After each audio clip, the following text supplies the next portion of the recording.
नमस्कार, निकिताच किचनमध्ये आपले खूप खूप स्वागत आहे। आज आपण बघणार आहोत केळीचे चिप्स घरच्या घरी अगदी मार्केट सारखे कसे बनवायचे ते।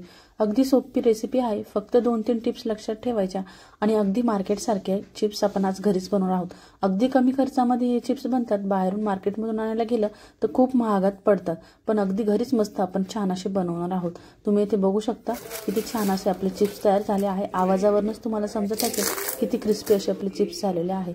मी तुम्हाला आवाज करून देखील दाखवते। अगदी छान असे क्रिस्पी आपले चिप्स तयार झालेले आहेत। तुम्ही देखील घरी बनवून बघा आणि कसे झाले आहे ते मला कमेंटमध्ये सांगा। चला तर रेसिपी स्टार्ट करू। तर सर्वात अगोदर या रेसिपी करता मी इथे कच्चे केळी घेतलेत। मार्केटमध्ये गेले होते तिथे मला ह्या 20 रुपये डझन केळी मिळाल्या। या चिप्ससाठी मोठे केळी यूज करतात, परंतु इथे मी छोट्या आणि मोठ्या दोन्ही अशा केळी मला मिळाल्या होत्या। तर मी ह्या पिकत घालणार होते, परंतु माझ्या मुलीला चिप्स खूप आवडतात म्हणून मी चिप्स करायला घेत आहे। तर एक केळी मी घेतलेले आहे, त्याचे पूर्ण साल आपल्याला वरचे असे काढून घ्यायचे। अगोदर तुम्ही चाकूच्या साहाय्यानेच काढत आहे। चाकूच्या साहाय्याने व्यवस्थित असे निघत नाही, केळी वेस्ट जाते। त्यामुळे मी इथे आपण जे बटाटे साळण्यासाठी यूज करतो ते घेतलेला आहे आणि त्याच्याने अगदी हळूवार आपल्याला हे साल काढून घ्यायचे। अगदी इझिली हे साल निघतात। दोन्ही साइड मागच्या कट करून घ्यायचे आहे।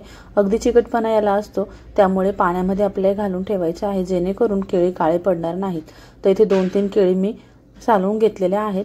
तर याचप्रमाणे आपल्या सर्व केळी व्यवस्थित अशा सालून घ्यायच्या आहे। अगदी मस्त आपले केळीचे चिप्स बनतात।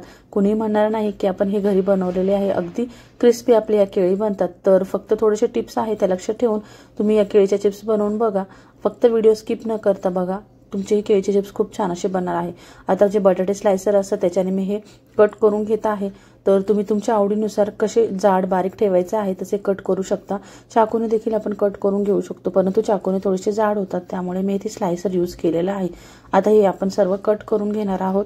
तर 2 पद्धती मी तुम्हाला दाखवणार आहे। एक म्हणजे आपण असे गोल चिप्स करणार आहोत आणि जे छोटे केळी आहेत त्याचे आपण उभे चिप्स करणार आहोत, कारण छोट्या केळ्यांचे खूपच छोटे छोटे असे गोल चिप्स बनतात। त्यामुळे जे मोठे केळी आहेत त्याचेच आपण गोल चिप्स असे बनवणार आहोत। तर इथे तुम्ही बघू शकता मी परत स्लायसर घेतलेला आहे आणि जे छोटे केळी आहेत त्याला आपल्याला असं उभं कट करायचं आहे, जेणेकरून मस्त अशा पातळ पातळ चिप्स आपले बनणार आहेत। हे आता अगदी क्रिस्पी अशा तयार होतात। तुम्ही इथे बघू शकता मार्केटमध्ये याचप्रमाणे चिप्स असे मिळत असतात। अगदी मस्त क्रिस्पी आपण आज घरी चिप्स बनवणार आहोत। तर आता हे सर्व मी कट करून घेत आहे। तर चिप्सला छान टेस्ट येण्याकरता मी इथे एका वाटीत पाणी घेतलंय, त्यामध्ये 2 चमचे आपल्याला मीठ घालायचे आणि अर्धा चमचा यामध्ये हळद घालायची आहे, म्हणजे आपले चिप्स देखील मार्केटमधल्या चिप्स सारखेच होतील। उपवास जर असेल तर तुम्ही यामध्ये हळद स्किप करा। आता तेल गरम करायला ठेवलेले आहे। छान कडकडीत तेल गरम झाले की आपण यामध्ये जे चिप्स करून ठेवलेले होते ते घालायचे। अगदी कडकडीत तेलामध्येच आपले चिप्स घालायचे आहे। ही पहिली टिप्स आहे।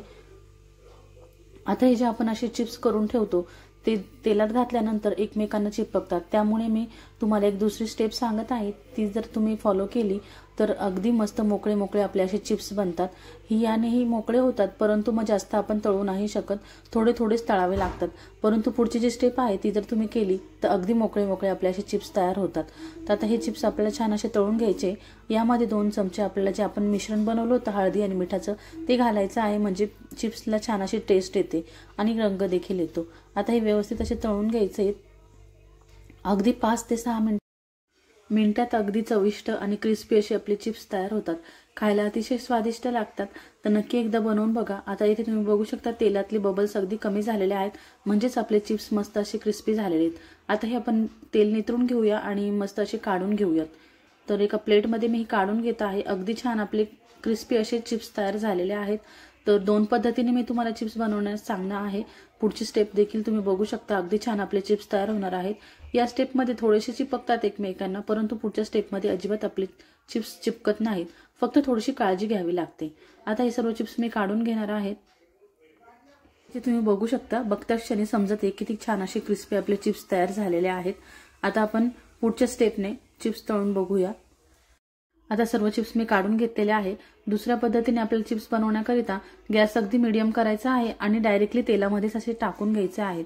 असं केल्यामुळे अगदी मोकळे मोकळे आपले चिप्स तयार होतात आणि एकमेकांना चिपकत देखील नाही। फक्त थोडीशी काळजी घ्यायची आहे, थोडंसं वरती हात पकडायचा आहे, जेणेकरून आपल्याला गरम वाफ लागणार नाही। आता इथे सर्व मी चिप्स यामध्ये टाकून घेत आहे। गॅस अगदी लो मीडियम करायचा आहे, म्हणजे आपल्याला चटका बसणार नाही। आता हे एका मस्त कडकडीत तेलामध्ये आपल्याला हे सोडायचे आहेत, म्हणजे छान असे क्रिस्पी होतील। आता हे व्यवस्थित असे तळून घ्यायचे आपल्याला परत। अगदी 5 मिनिटांमध्येच मस्त असे क्रिस्पी चिप्स आपले तयार होणार आहेत।